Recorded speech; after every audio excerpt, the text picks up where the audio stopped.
So let's start with the first element of Liberty Poker Club. Liberty. What is liberty? We hear the word a lot.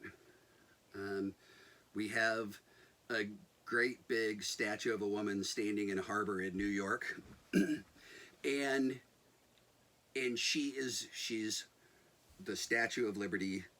She was a gift to us that has to do with liberty.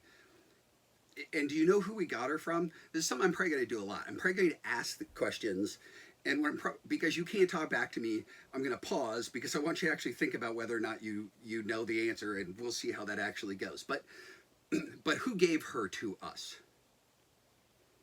Okay, so the French gave her to us. Why would the French give us a statue having to do with liberty?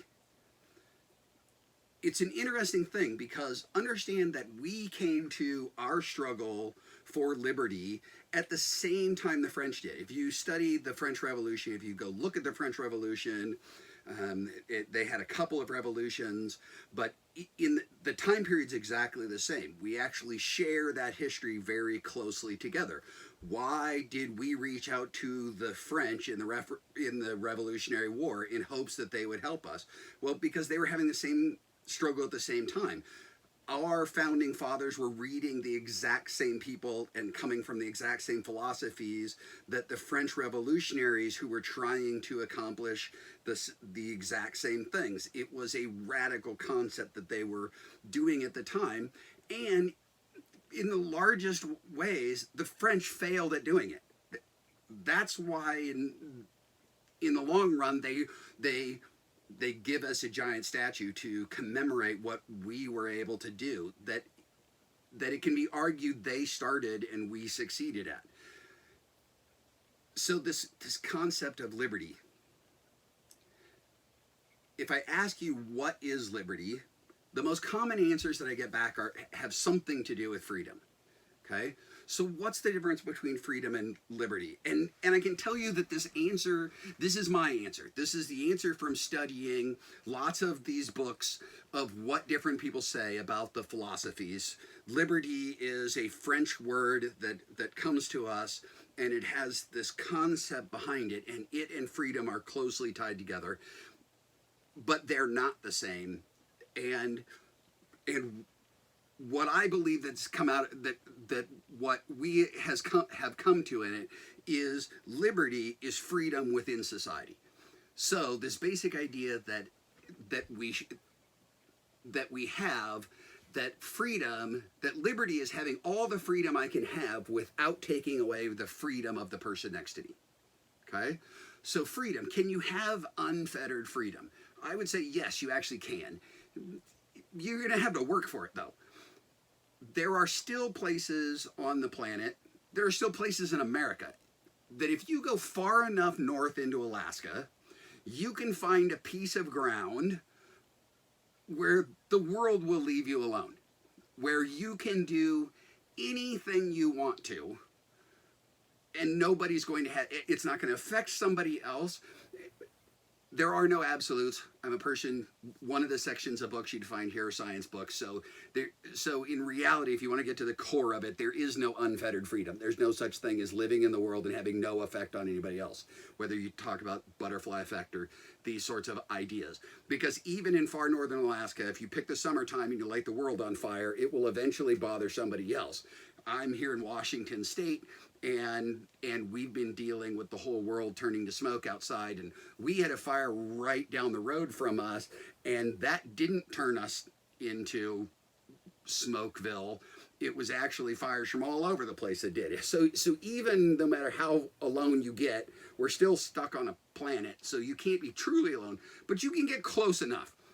You can get to the point where you can kill to eat, and you can be as loud as you want. You can pretty much do what we would think of as a human having absolute freedom, and nobody's going to care because it doesn't affect anybody else. But most of us don't choose to live that way. Most of us choose to live in relationship to other people. So with this concept of society, and for us to have a concept of society, we have to have a trade-off, which is I can't do anything I want because me trying to do anything I want limits your ability to do anything that you want. And so our freedoms run up against each other.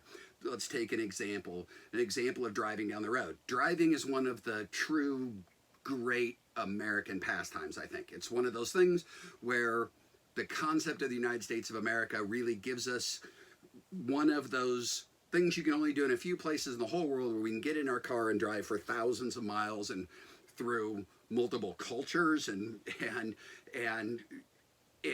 huge number of environments and all of these things, because we just get in a car and we go do it. But that would be far more difficult if we didn't agree which side of the road we were going to drive on.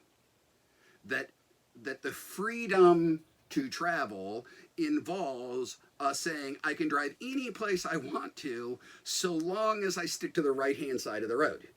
So that's a trade-off. So it's freedom, but it's confined by the fact that I'm in society. To me, that's liberty. Liberty is freedom within a societal context in which we trade them off.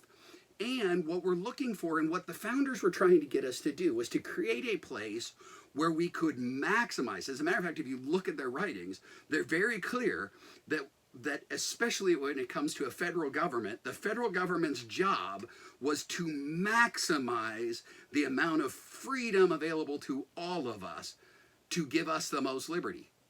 And so the rules should be the least possible that allow us to do it. So the rule is we drive on the right-hand side of the road. It doesn't, and over time we found it needed a few more. So for instance, we needed to be able to know whose turn it is to go at a certain time, or we needed to know when roads cross each other, who's responsible for stopping, things like that.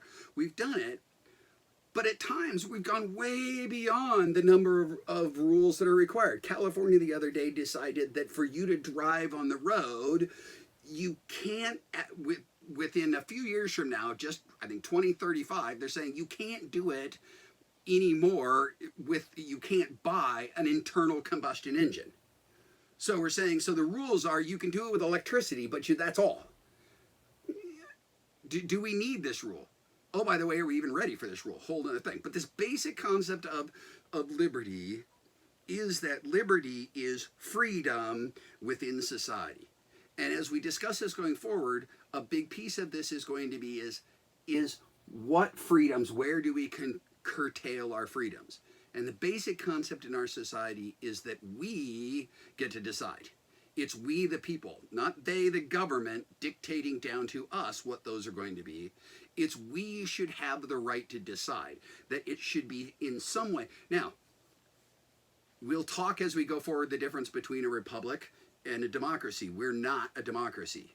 We are a democratic republic, and there's a reason for that, and that's because it has to do with dictators are the most totalitarian form of government.